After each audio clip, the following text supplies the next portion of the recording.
guys! Gandang tanghali. Luto na po tayo ng ating tanghalian. Yan po ang aking paksyong bangos. Nalagay ko na ng luya, bawang, konting mantika, paminta, pampalasa. Tinakpan ko at yan, lagay na natin ang ating ampalaya. Tapos papasingawan natin ulit para maluto ang ating ampalaya. Ganyan.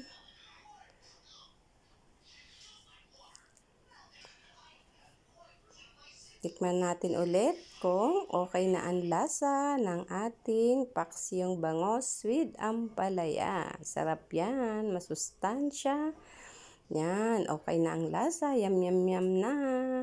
Pwede na tayong magsimula kumain. Pero yun, nakaready na rin ang aming ibang ulam na ampalaya with egg. Luto din tayo ng boneless bangus prito para sa aking benan kasi medyo malambot ang laman. Ito naman ang yellowfin na fish steak kasi ayaw ng benang ko ng laman yan, medyo matigas. Kaya pinagprito natin siya ng boneless bangus. At ito naman ang aking paboritong paksyong bangus with ampalaya. Yum, yum, yum. Paborito ko po yan. Lalo na may sausawan na maanghang. Sarap-sarap. Yummy, yummy.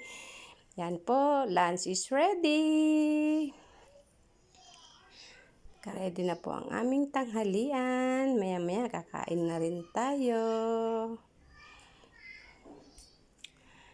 Yan, pwede na mag-ready ang aking asawa. Yan, nagsandok na po ang aking asawa ng mga kanin namin. Pinag-ready niya na ng kanin ng aking benan. Yun lang guys. Thank you so much for watching. Happy lunch.